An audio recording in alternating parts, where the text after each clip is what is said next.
Your Invisible Power by Genevieve Berend. Chapter 9. How I Attracted to Myself $20,000. In the laboratory of experience in which my newly revealed relation to divine operation was to be tested, the first problem was a financial one.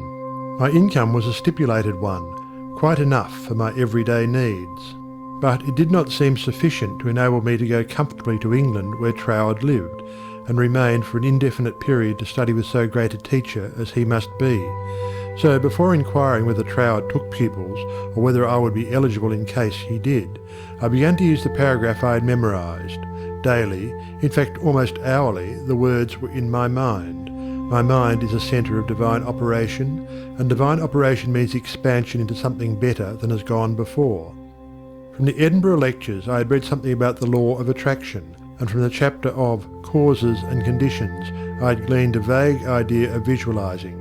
So every night, before going to sleep, I made a mental picture of the desired $20,000. 20 $1,000 bills were counted over each night in my bedroom, and then, with the idea of more emphatically impressing my mind with the fact that this $20,000 was for the purpose of going to England and studying with Troward, I wrote out my picture, saw myself buying my steamer ticket, walking up and down the ship's deck from New York to London, and finally saw myself accepted as Troward's pupil. This process was repeated every morning and every evening, always impressing more and more fully upon my mind Troward's memorised statement, "My mind is a centre of divine operations." I endeavoured to keep this statement in the back part of my consciousness all the time, with no thought in mind as to how the money might be obtained. Probably the reason why there was no thought of the avenues through which the money might reach me was because I could not possibly imagine where the $20,000 would come from. So I simply held my thoughts steady and let the power of attraction find its own ways and means. One day, while walking on the street, taking deep breathing exercises, the thought came, "My mind is surely a centre of divine operation. If God fills all space, then God must be in my mind also. If I want this money to study with Troward, that I may know the truth of life, then both the money and the truth must be mine, though I am unable to feel or see the physical manifestation of either. Still, I declared, it must be mine." While these reflections were going on in my mind, there seemed to come up from within me the thought, "I am all the substance there is." Then from another channel in my brain the answer seemed to come. Of course, that's it. Everything must have its beginning in mind. The I, the idea, must be the only one and primary substance there is, and this means money as well as everything else. My mind accepted this idea, and immediately all the tension of mind and body was relaxed. There was a feeling of absolute certainty of being in touch with all the power life has to give. All thought of money, teacher, or even my own personality vanished in the great wave of joy which swept over my entire being. I walked on and on with this feeling of joy steadily increasing and expanding until everything about me seemed to glow with resplendent light. Every person I passed was illuminated as I was. All consciousness of personality had disappeared, and in its place there came that great and almost overwhelming sense of joy and contentment. That night, when I made my picture of the $20,000, it was with an entirely changed aspect. On previous occasions, when making my mental picture, I had felt that I was waking up something within myself. This time, there was no sensation of effort. I simply counted over the $20,000. Then, in the most unexpected manner, from a source of which I had no consciousness at the time, there seemed to open a possible avenue through which the money might reach me. At first, it took great effort not to be excited. It all seemed so wonderful, so glorious to be in touch with supply. But had not Troward cautioned his readers to keep all excitement out of their minds in the first flush of realization of union with infinite supply, and to treat this fact as a perfectly natural result that had been reached through our demand? This was even more difficult for me than it was to hold the thought that all the substance there is, I am, idea, am the beginning of all form, visible or invisible.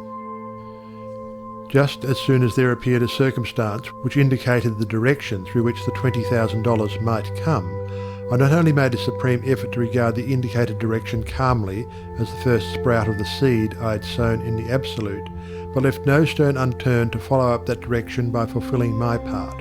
By so doing, one circumstance seemed naturally to lead to another, until, step by step, my desired $20,000 was secured.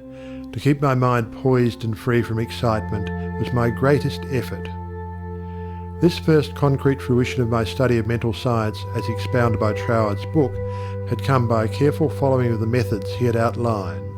In this connection, therefore, I can offer to the reader no better gift than to quote Troward's book, The Edinburgh Lectures, from which may be derived a complete idea of the line of action I was endeavouring to follow. In the chapter on causes and conditions, he says, "To get good results, we must properly understand our relation to the great impersonal power we are using.